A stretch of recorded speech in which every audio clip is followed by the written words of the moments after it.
มือค่อยพาเข่าให้ทีมงานสับเปลือเพิ่นอีกก่อนพี่หน่อยเนาะก่อนเพิ่นสิลงไปป่ากะย่อเข่าย่อน้ำเพิ่นก่อนเนาะเอาเพิ่นมาบ้านเฮาก็ต้องเบิ่งแย่งเพิ่นแน่จักหน่อยใกล้แล้วพี่หน่อยเนาะใกล้สิได้เวลาเลยรถก็เข้ามาบ่ได้ซ้ำสิได้พากันหามออกไปเฮือนไปพุ่นแหละพี่หน่อยเนาะไปคันคูน้องพุ่นเนาะโดยเพราะว่ามันเอียงหลายได้มันเป็นรถท่าหรือว่ารถหุ่นได้นะพี่น้องเนาะมันจะมันพลิกไปสมซาได้ญาติพี่น้องหามออกไปใส่อยู่ห่มม่วงพุ่นเนาะอะไรก็แก่ค่อยๆแล่นออกไปโดยเอากระสีได้เก็บภาพบรรยากาศให้ปะลุง FC ได้เบิ่งอีกเทื่อนึงพี่น้องเนาะเอาขออนุญาตให้ทางทีมงานเพิ่นกินข้าวกินน้ำเสียก่อนจักหน่อยเนาะยันเพิ่นไปลมแดดเห็นอะไรสิได้หามกันอีกแหละเนาะ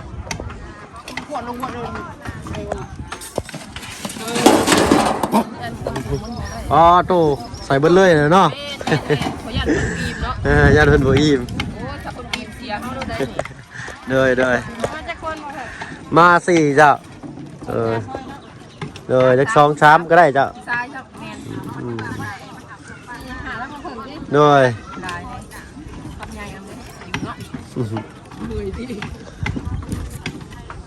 ได้แล้วพี่หน่อยเนาะเอาไปก่อนเป็นยังมันสิความได้เนาะเอาใส่ทั้งก้างก็ได้เจ้าเลย1 2 3ทีมงานซับเปลือก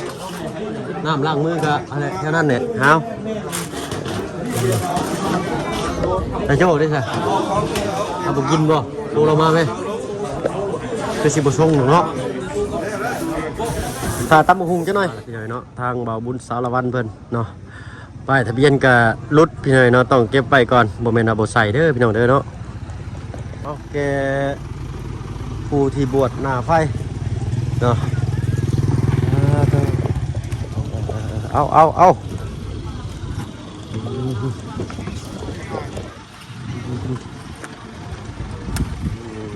พี่หน่อยเนาะสายพาเรืองเนาะ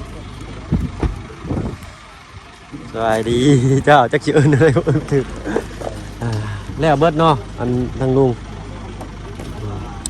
มีแต่ผู้แลลงวัดลงบ่ลงบัดขึ้นมาแต่วัดพี่หน่อยเนาะแล้วก็สิพากันลงผู้แลไปประสาเนาะ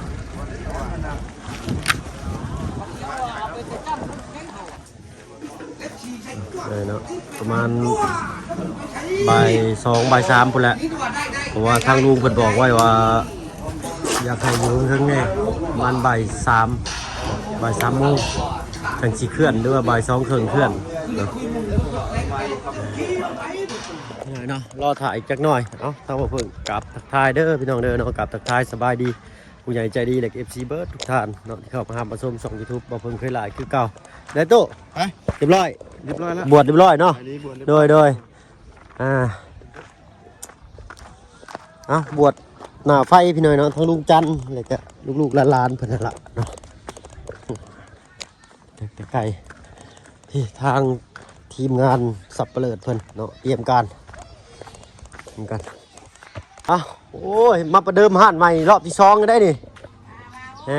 ทั้งลุงเคิมได้เพิ่นมาบ่จังหวะต้องใช้อยู่วงกุ้งไก่ปกติค่ะอยู่วงกุ้งไก่ต้องได้ยินเสียงแล้วแหละใส่กินยังละบาทนี่กาแฟเป็นเช้านี่ก็ทั้งสติ้งทั้งกาแฟเบิ้ง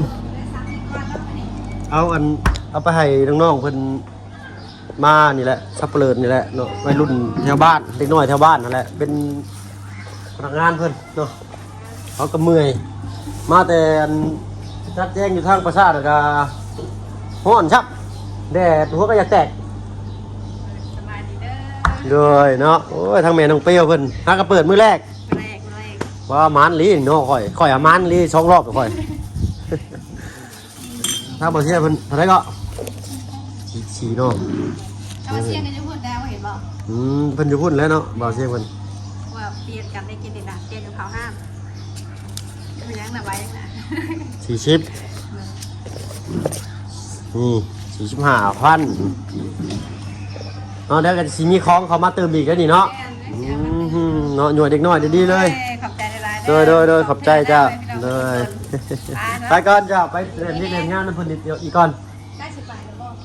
ประมาณเพิ่นนึงถ่าสูตรอยู่เฮือนอีกส่วนอยู่เฮือนสักครึ่งชั่วโมงทางลุงเพิ่นว่าอยากไหว้จักบ่าย3เพราะว่าเพิ่นอยู่เฮือนคืนเดียวเด้ 2เนาะ โดยบ่าย2ประมาณบ่าย3บ่าย3ครึ่งแหละเนาะ อีกชั่วโมงกว่า โดย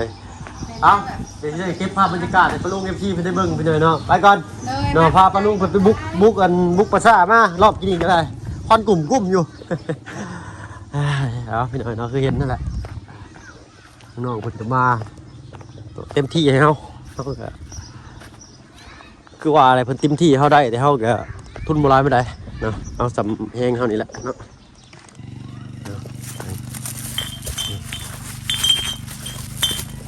ไปเสเบิดเลยชัวไปอันเบิ่งสิลงไปดินน้ำน้องได้เอาทูครับแบ่งกันคนละอันผมแห้งเด้อเอาพี่หน่อยเนาะคลองคอยถ่าผู้แรกที่ได้เข้าไปหามมาจะพุ่นเลยหามมาใส่รถอยู่พี่ต้องกลับรถใหม่ถ่ารอถ่าออกไปเลยได้แขกร้ายขนาดมือนี่เนาะเรียกว่าคนมาห่วมพิธีนี่ร้ายพี่หน่อยเนาะพัดดุกพัดเน่าเฮ็ด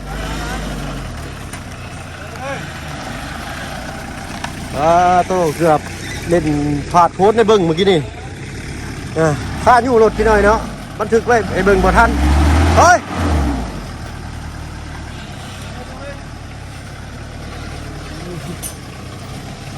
โตเนาะไปหอบทีบพี่หน่อยเนาะ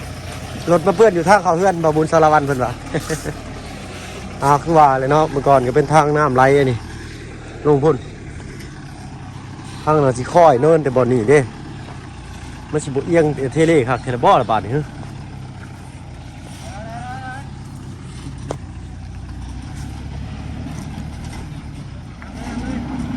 ต้องเสียขึ้นเทิงรถบ่นะ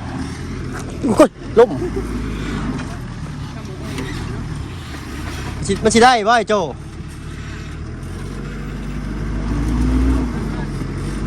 บ่ได้ไป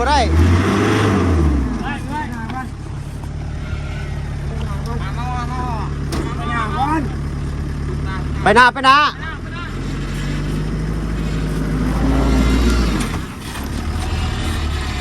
ยากเลยพี่น้องเนาะรถเบา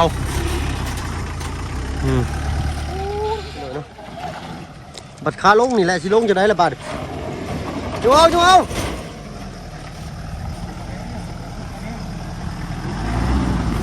กันเด้อได้ช่วงก่อนทั้งพ่อทั้งหน้าคุ้งแล้วเย้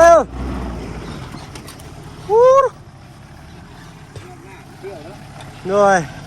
ยากทางขึ้นทางลงก็ได้ฮันเท่านี้กันแซงไม่ต้องเปิดนะใกล้จะได้เวลาแล้วพี่น้อยเนาะ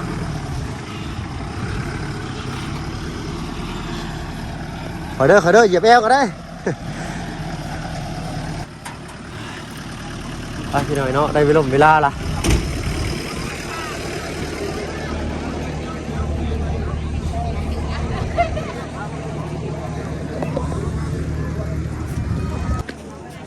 ไปฝากทางบวุ้นแป๊บนึงพี่น้อยเนาะ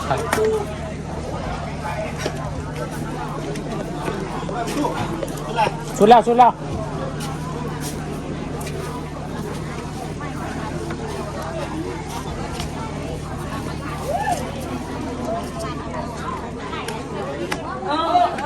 ยวก็ไปตามกระตุกตัวใหม่นั่นไม่ได้ เอาขึ้นรถไปทั้งตัวนี้แหละเนาะส่วนตัวน้ำเดี๋ยวเอาขึ้นรถห้อง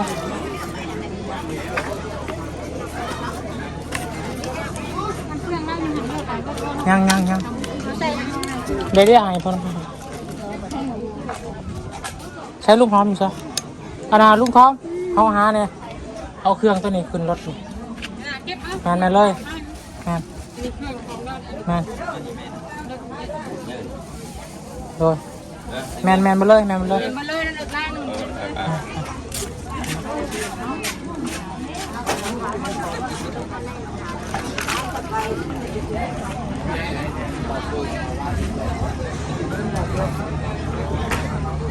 มาป้าในก่อนก็ได้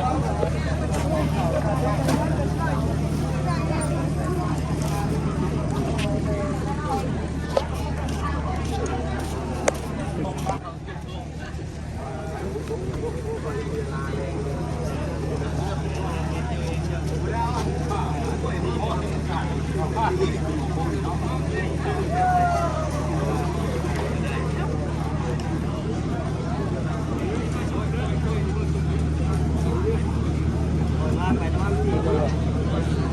ดตัวบ่เจ้าเขาตังค์อะไรฮะเอาตังค์กี่อันวะตังยังเรื่องอะไรแล้วใส่แล้วอันน่ะมีรถเครื่องแล้วเราก็เทหน้าเด้อเทหน้าเนี่ยจะเอาไปไหนได้จักนี่สรุปไทยเนาะเทหน้าใช่ป่ะเทหน้าลูกหอมมันไปจอดเองชอบจอดวงตาลไปเอารถไปป่ะจักเราตั้งนั่งเลย ตั้งแล้วกินแล้วเอาขึ้นรถไปแล้วตั้งนะก็รถโดนมาเอาตังค์นะ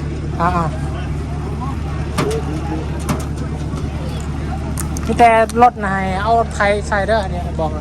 เอาตังไปให้เจ้าคูในเด้อตังอันพอแล้วนี่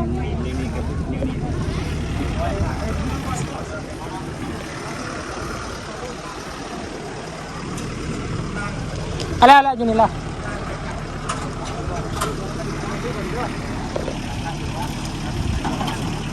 แมน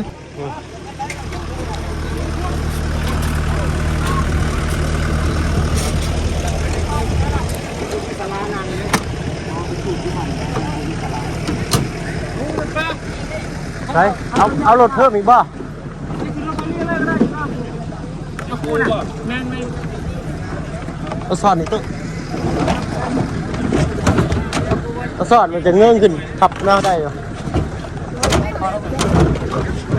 ติดท้ายกัน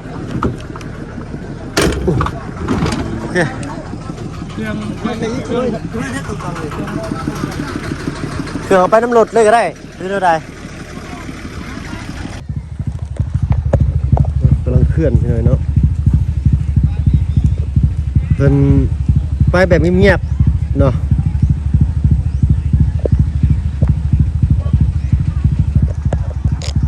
เอาลูกร้านก็ให้น้ำลังเซลพี่หน่อยเนาะ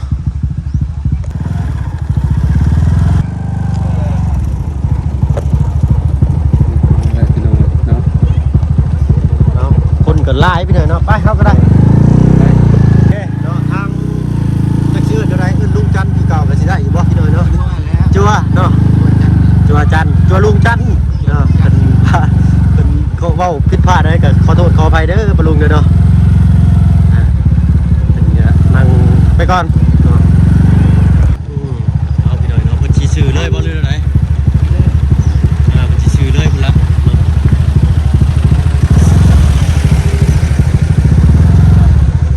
ไปอาจารย์เฮาก็ได้เนาะ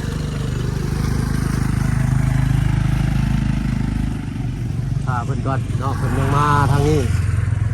เอาหลังไหลมากันหลายแหละพี่น้อยเนาะจัวน้อยกับเมย์ออกไปขาวกับชีท่าอยู่นี่เลยกันลากจูงไป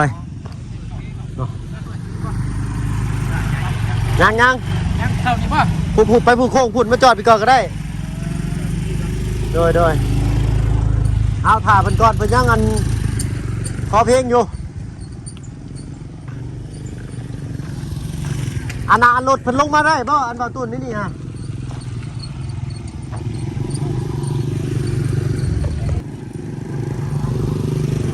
ไป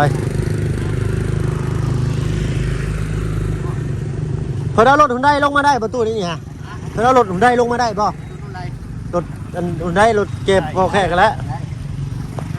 เพิ่นก็ลงมานี่บ่เพิ่นฮอดใช้นี่ฮะเพิ่นฮอดใช้แหละโดยเส้นทางไปปราสาทเฮาก็แคบๆเนี่ยหน้าฝนนี่เที่ยวบ่ได้เส้นทางนี่หน้าฝนนี่ไปได้แต่รถจักรได้พี่น้อยเนาะโอ้ต้องกี่ฝุ่นรอท่าเพิ่นพี่น้อยเนาะเพราะว่าทางบาบุญชาละวันเนาะหรือว่าทางครอบครัวเพิ่นขอเหล่ลำเซเด้อพี่น้องเด้อเนาะเพลงลาวเฮาเนาะก็จัดให้ได้เนาะตามเพิ่นผู้ที่ล่วงลับไปแล้วเนาะเพิ่นขอไว้แนวใดก็แนวนั้นแหละเนาะ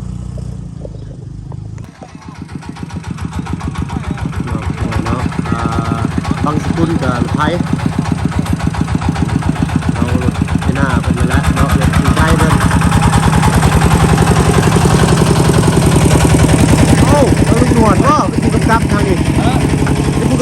ท่านนี่เนาะโดยเอ้า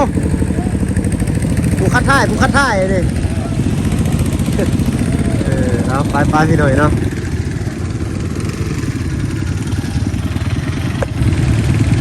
ทีมงานบ้านโคกเอามาเบิดทุกคนเด้อพี่น้องเด้อเนาะบริการตกโกเกียอยู่ใส่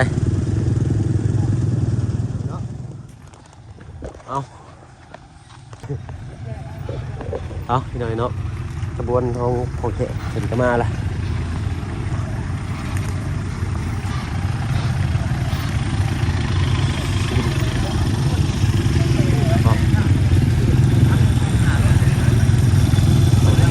ร้ายหน่อยเนาะ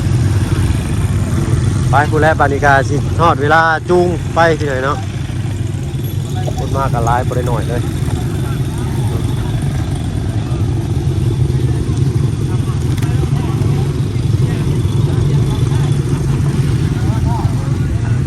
เป็นขบวนทางของรถน้องนิวมาเบัดสุคนไปเลยเนาะทีมงานยูทูบเบอร์บ้านโคกได้ไปเอาก็ได้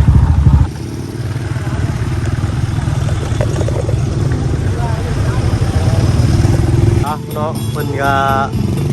ขอไว้เด้อพี่น้องเด้อเนาะบ่แม่นว่าเฮาเฮ็ดโดยภาระการหรือแนวใดได้เนาะผู้ที่ล่วงลับเพิ่นไปนั้นเพิ่นขอไว้ก็ครั้งสุดท้ายเนาะ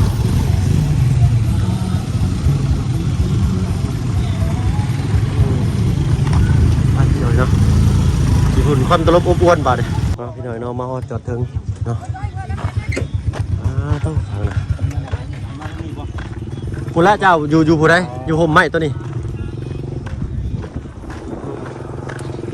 กินเข้าปากขี่ตามรถมอไซค์เพิ่นมาเมื่อกี้นี่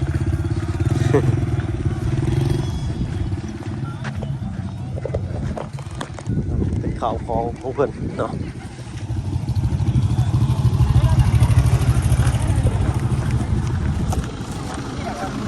แล้วพี่น้อยเนาะเป็นน้ำขี้เมาขี้มินที่เพิ่นเตรียมไว้ให้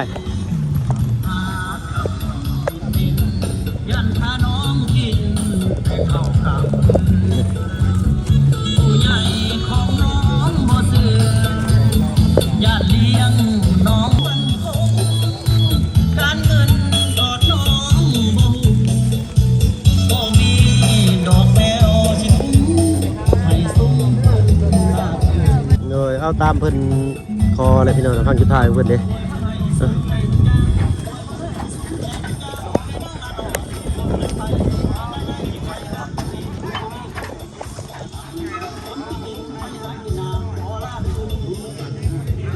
คนร้ายได้พี่น้องเนาะ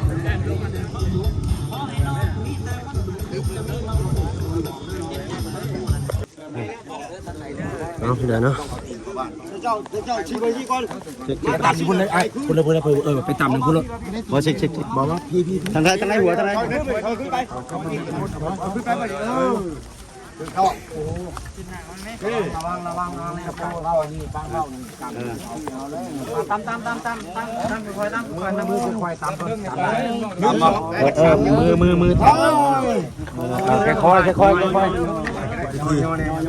ตำเนาะตำ3เทื่อบ่เนาะวางเหยียบปูตลาดเด้อ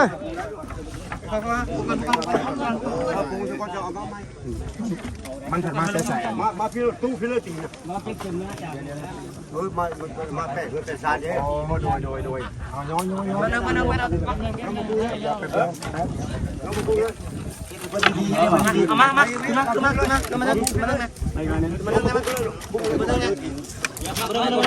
ดยได้แล้วเอายกขึ้นเอาขึ้นลอยมองนี่มันแป้งลอยคนไม่ให้พวกรถโอเคได้แล้วใช่ยังลุกดีอยู่เลยจัดให้เพิ่นดีคนตั้งมะพร้าวก้อนมานี่ได้ข้าวอยู่เจนะบ่เอามะพร้าวผู้ทั้งน่ะผู้ลงมะพร้าวข้าวเจนะเอาเนาะไอ้จันเลยครับบุรีมะพร้าวแล้วบุรีนี่มาให้บ่ได้ขายดิบ่เลยพาเคยบ่พาก่อนพาเคยขายอยู่จังหวะนี้ล่างนี่ซื้อร้านอยู่บ่ร้านอยู่ ทางนี้ใช่ไหมเราไม่ได้เปิดเจ้าถุงนี่แหละมีเราเที่ยวกันเนาะจับอยู่บ่ขึ้นก็ได้มีเลยเงินคนอยู่นี่นะครับมีสิไปพันนะคนใหม่มาที่ตับไปทำจะสูงนะเจ้าไปเอาน้ำก็ได้มีสูงเจ้าไปเอาน้ำคำนึงนะให้แม่ขาวมาพด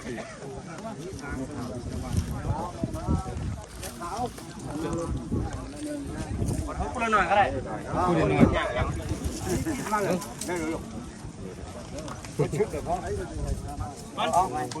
อยน้ำขมิ้นบอกว่าเขาแต่ว่ามา ตู้ครับพี่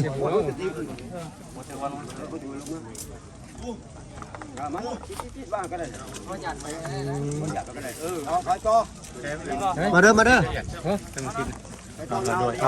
เอานี่ได้ไปรีเด้อค่ะ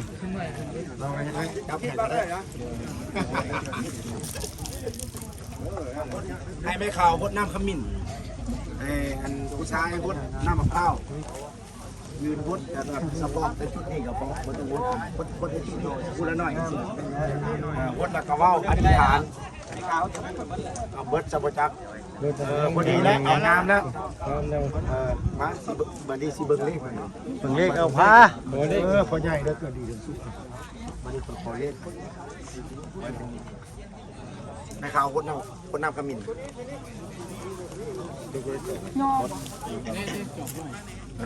โดยโคตรอธิษฐานแน่เวลาว่าในดีสิ่งดีๆแล้วจะเอาลายคุยหน่อยผู้เอาดีๆเลยผู้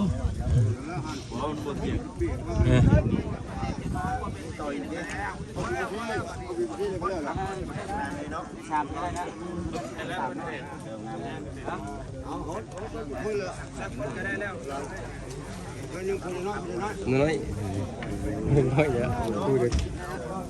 พูดเต็มโอ้นะเสียบแล้ว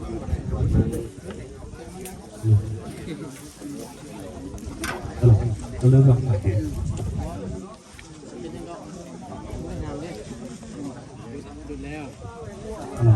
กำลังจับสับที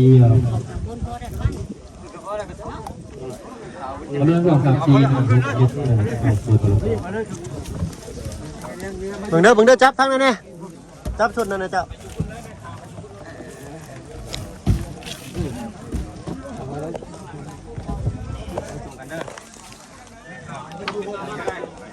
หยิบไปมันจะขาด ข่าวจะเป็นก็ได้ พวงอ่ะ ทำไม่ดิ คิดได้พวงใส่ตัวน้ำม้าปั่นจอมมันได้อยู่น้ำไผ่ปั่นเขาคอยเหยียบตะปูได้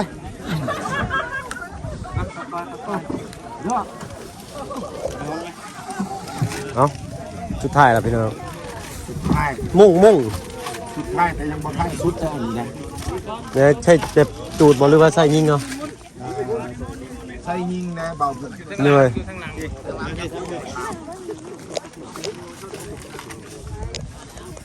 บอกแล้วมันโฮมเลยอยู่เลยเนาะสุดท้ายแล้วพี่น้อยเนาะเลยสบายดีเจ้า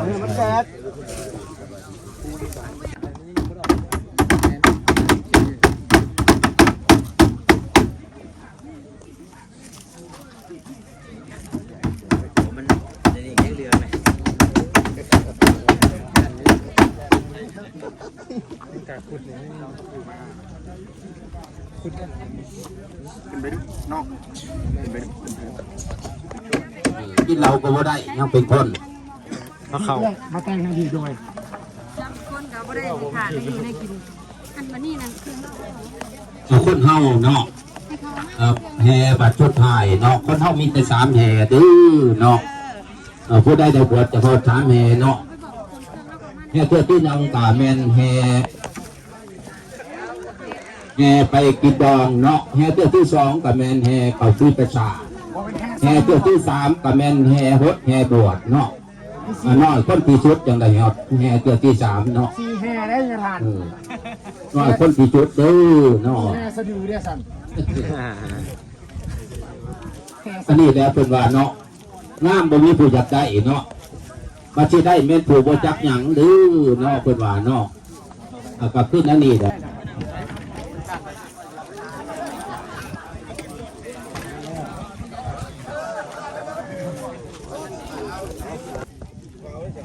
เดี๋ยวไปตามรถไปยังมีแล้วนี่จะเกียร์คุกไปตัวนี้รักชีได้เนาะ น้องซ้อมมาติดตัวหน้ากับน้ำมันยังเต็มแต่วันบุติด ห่างแล้ว หน้ากับตัวเราอีก จุดจับจุดใจผมจุดจับ ต้องควรใส่ควรมันนะเนาะ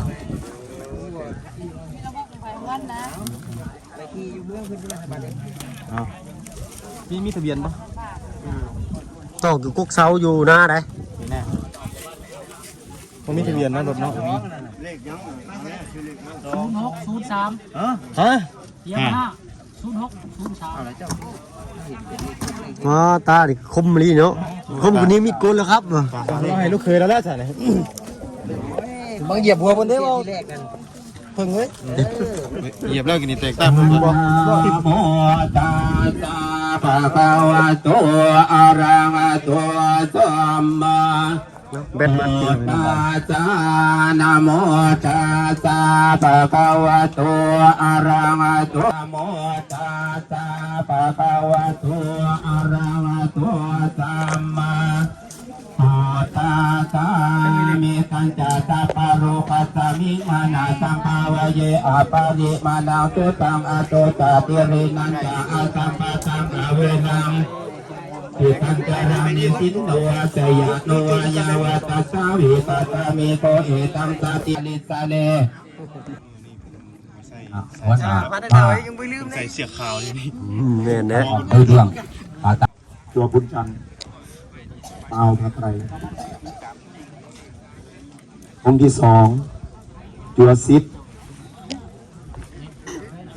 องค์ที่สาม เพิ่นบ่ชินคำว่าจั่วใส่ไปเลยเนาะ องค์ที่สี่ตัวนาวางแล้วราคานั่งลงขับพร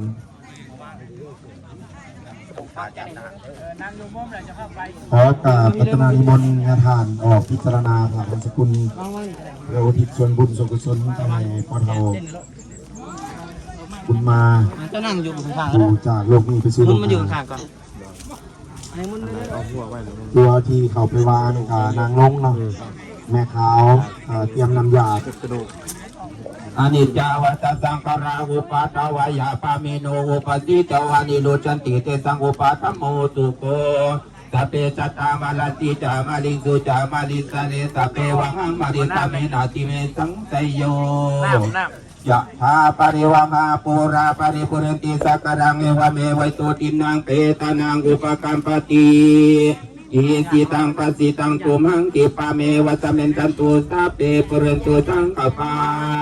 จันโทปรายาโตมณีโสติระโสยะธาตุสาปะโลโกวินาสันตุมาเทปวะ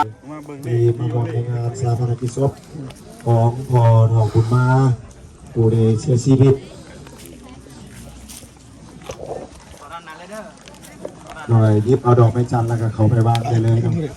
ข้าพเจ้าก็ต้องขอขอบคุณไทยทางหาคบคุกคือทางหาเจ้าภาพแสดงจมูกขอตั้งหน้าเจ้าบุญแสดงความมุ่งมั่นคุณขอบคุณใจส่งประทานที่ทางเรามาเราความช่วยเหลือทุกโศกหรือว่าให้กำลังใจบอจะเป็นทางด้านข่าวสารอาหารเย็นต่างๆเป็นเด้อนอกทางครอบครัวเพิ่นคิดไปอย่างหนึ่งก็เสียใจถ้าคิดอีกมุมหนึ่งก็มีแต่แต่บ่มีแต่เฮาเนาะสูญเสียมีเกิดมีรูปได้เลยปานนี้ให้จวนเดี๋ยวเราเอาแต่มือกล้องเด้อเนาะเอามาถ่ายรูปให้จวนไหมครับเพิ่นแน่ โทรศัพท์มือนึงโทรศัพท์มือนึง โทรศัพท์มือหนึ่งเฮ้ยเขาข่อยมือสอง ไม่ได้ไอ้เงี้ยครับ เขาข่อยมือสองเนี่ยเขาข่อยนะ มือกล้องงานมือดีแล้วถ่ายให้งามผักกล้อง โดยแม่ขาวนางลงเด้อนางติดเข่าลงเข่าก็ได้ เข่าด้านหลังก็ได้ป่ะ เข่าก็ได้จะนั่งก็ได้ แดง เดินเข้าไปลูก ใช่บ่เห็นครับ โดยนั่งข้างหลังก็ต้องขยิงขึ้นน้อยนึงเนาะ นั่งขยิงขึ้นโดยเอารถนั่งแบบได้กันนั่งอีกขนาดโดยขยิงขึ้นไว้นึงเพื่อจะได้เห็นหน้าตา หนึ่งสองสามน้ำ ถือว่าบางคู่เขากับสุดเสียบุคคลสำคัญในพิธีหักเนาะ ไอ้วันหนึ่งก็ได้เอา ไอ้ประชันอีก ผู้ใหญ่ทางไทย หลังจากถ่ายคุมไล่ถ่ายเดียวถ่ายคูได้เลยวันนี้ได้ลูกคนเลยเดี๋ยวว่าถ่ายเตะจัวบ่ ใส่การนำบ้านโอเคแนวโฮมปลูกผักสมส่วนเนาะ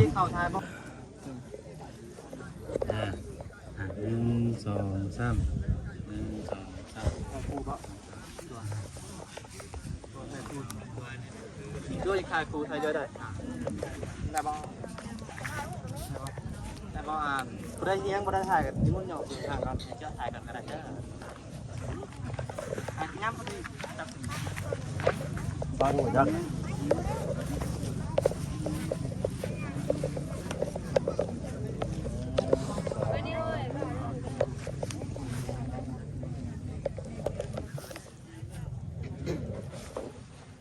มาขับตั้งเด้อบัดนี้เด้อมึงเด้อสิได้กล้องแท้ขับเนาะช่องน้องกลุ่มเด้อยิงมานี่ข้างหน้าผู้ชม โต้ขอไหม ได้เป็นได้ส่งให้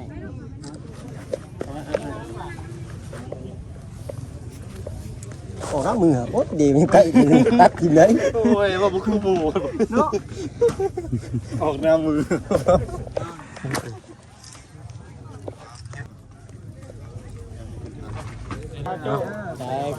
เก็บภาพไว้เป็นที่ระลึกส่งข้างสุดท้ายไปหน่อยเนาะ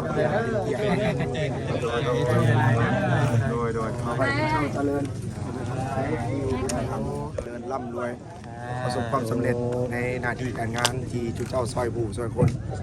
ไปใส่มาใส่ สาธุเด้อเนาะ หักแพงกันเด้อ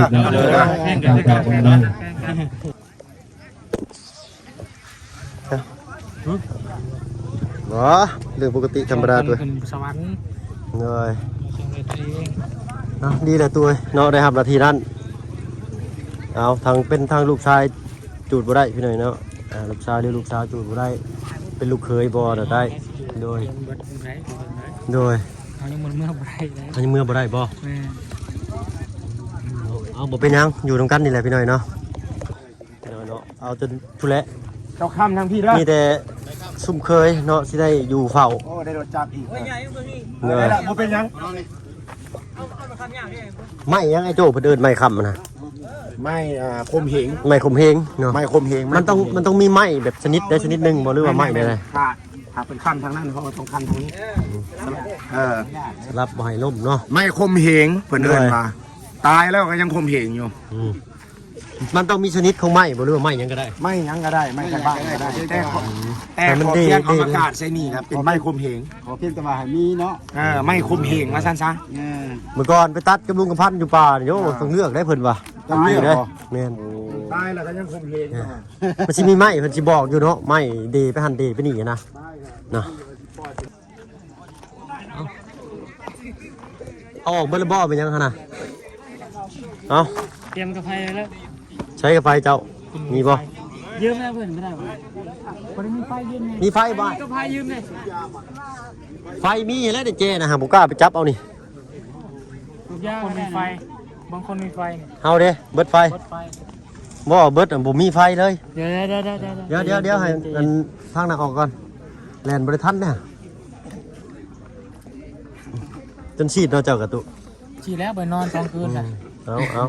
เนาะมันเป็นตอเด้อมันสิบ่อยู่บ่เนาะ ไม่เบิด บ่นะมันเป็นตอในเชือกเดี๋ยวมันสิบ่มันสิไหลบ่มันสิไหลบ่ ไหนเลยนะขอขมา แป๊บนึง ขอรู้ยาก แป๊บนึง ทางเต้นหนึ่งพอแค่ส่งพอแค่คุณสวรรค์ชั้นฟ้าสู่ภูมิทีเดียวพอ ทุก ได้ การมาส่งเทื่อสุดท้ายแล้วเดี๋ยว เจริญติดย้ำออกไปเลย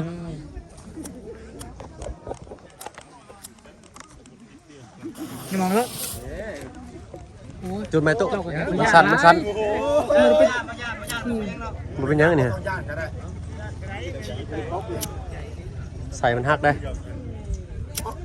หมอเพิ่งไงให้เป็นประสบการณ์ล่ะหมอเพิ่งก่อนที่มาเป็น YouTube นี่ครับซับเปลือมาก่อนล่ะหมออยู่กับลุงนะ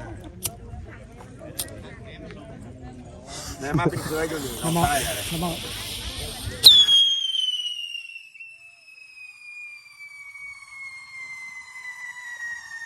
เสื้อเขาด้วยครับไม่ดึงเอาป่ะหูดับเบิดเลยนะโอ้พูทางพูทางล่างทางลุ่มลูก ทางฝากนั่นแหละฝากรถจักรนั่นแหละฝากรถจักรหันตามใจย่างไปพี่ทางหลังพี่พอดีเกี่ยวมาพี่ มันห้อนเอาสุดท้ายเลยเนาะมาส่งมันห้อนซับ